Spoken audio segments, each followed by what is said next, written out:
Assalamu alaikum guys, and welcome to another episode of Smile to Jannah. On YouTube there is a video, or a clip rather, of Asmongold, a popular YouTuber I think with over 2 million subscribers, going viral because, well, let's react to this video together. If you want to consider a genocide as a systematic killing of a group of people, they have genocide built into Sharia law right now. So no, I'm not going to cry a river when people who have genocide that's baked into their laws are... Okay, so he says it's baked into our religion. Firstly, when have Muslims ever committed a genocide? I was hoping he would evidence his statement, you know, the elementary PEE point evidence explanation. I would have thought he learnt this in primary school, but apparently he hasn't. Secondly, he didn't provide a single Quran ayah or a hadith to justify his point. When Muslims say that what's happening now, and with Netanyahu's statements and him referencing something from the Bible, 1 Samuel chapter 15 verse 3, which actually says kill men, women, babies. This is emblematic. This is encouragement for a genocide. Give me a single Quran verse or a hadith that says kill everybody, including the babies. The verse obviously goes on to say donkeys and animals as well. Getting genocided. I don't give a They're terrible people. It's not even a question. It's crazy that people don't see it that way. It's crazy that Israel is bombing a country that half of its civilians are children. It's crazy that you don't see this, you fool. It's crazy that after hearing that more children have been killed in Gaza in 6 months than in all the other war zones for 3 years, multiplied by 4. When you've got the 9th head of the UN saying if you want to see hell on earth, go look at the children of Gaza. And then in another statement you've got the UN that describes Gaza as a graveyard for children. How on earth are you advocating for collective punishment? On YouTube there are people that have been banned for way less. This guy, I don't understand. They'd be doing the same thing. What same thing? What same thing? At this moment in time, there is 40 million tons of rubble in Gaza. Rubble, which means buildings that have been leveled such that it will take 10 to 15 years just to remove it, let alone start building on it. More buildings have been destroyed there than in World War II Dresden. You have academics like Professor Robert Pape who says this is the worst civilian punishment that is seen in history. How much did they kill? As many as they can. They're not able to kill as many people as Israel because they don't have as many bombs and as many weapons.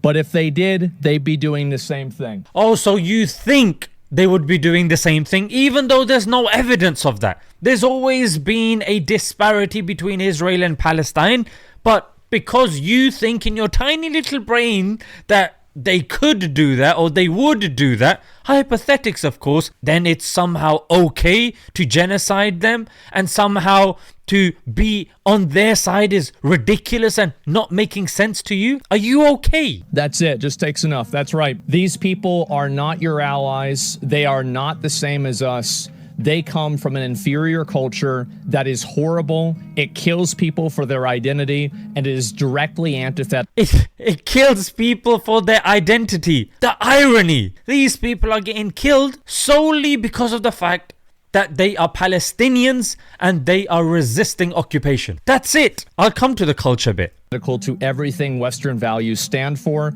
and it is an inferior culture in all... Oh, so if you're an inferior culture, according to a Westerner, then it's okay to genocide somebody? This guy, honestly, how does he have so many followers? Ways.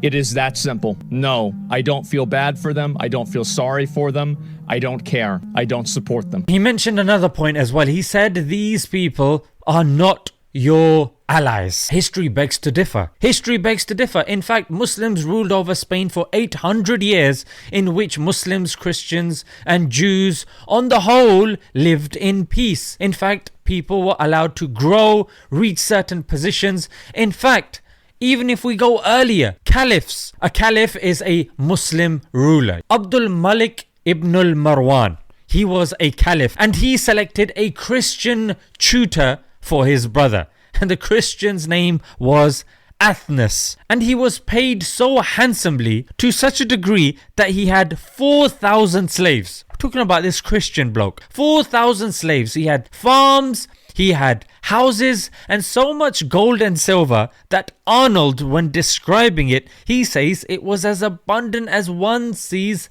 pebbles. Oh, Zishan, but that's a freak example. Let me give you another one. The Caliph Harun al-Rashid. He had Christian physicians. One of them was called Jibril, and he received an annual income of 800,000 dirhams. And non-Muslims love talking about the jizya, which is a tax. Everybody in these countries pays a tax. However, when Muslims ask for a tax, let me read this. At the time of Umar radiyallahu anh, the Caliph, he decreed that the payment of the tax be made easy as possible. Which country today, which advanced country today would say something like that? And he said, and I quote, accept whatever is possible from those who are unable to pay the jizya. That's not what happens today when it comes to taxes. You get a tax man knocking down your door, mate. And help those who have become incapable, since we do not want it from them for a year or two.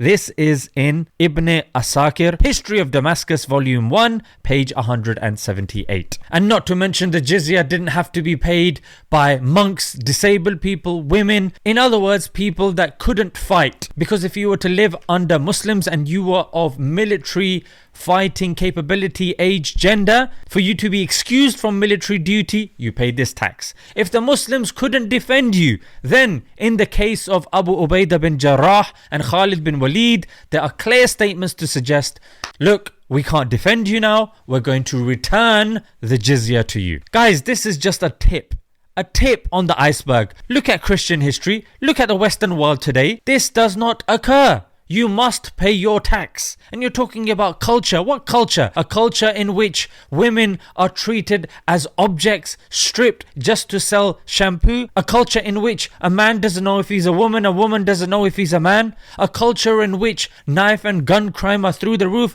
A culture in which depression, gambling, alcoholism are rife. A culture in which we are teaching individualism rather than collectivism. A culture in which we are trying to drain religion and leaving it open for the corporations to come in and exploit that void that has been left by religion. What a load of nonsense. Anybody nowadays that justifies this genocide through these are periphery points, talk about the actual issue. Let's compare. You're saying, oh, this Muslims, that's what he was inferring to. The Muslim. Okay, where? Tell us where. This guy's a big YouTuber and he should be held to account. Let's leave it there, guys. Until next time. Assalamu alaikum.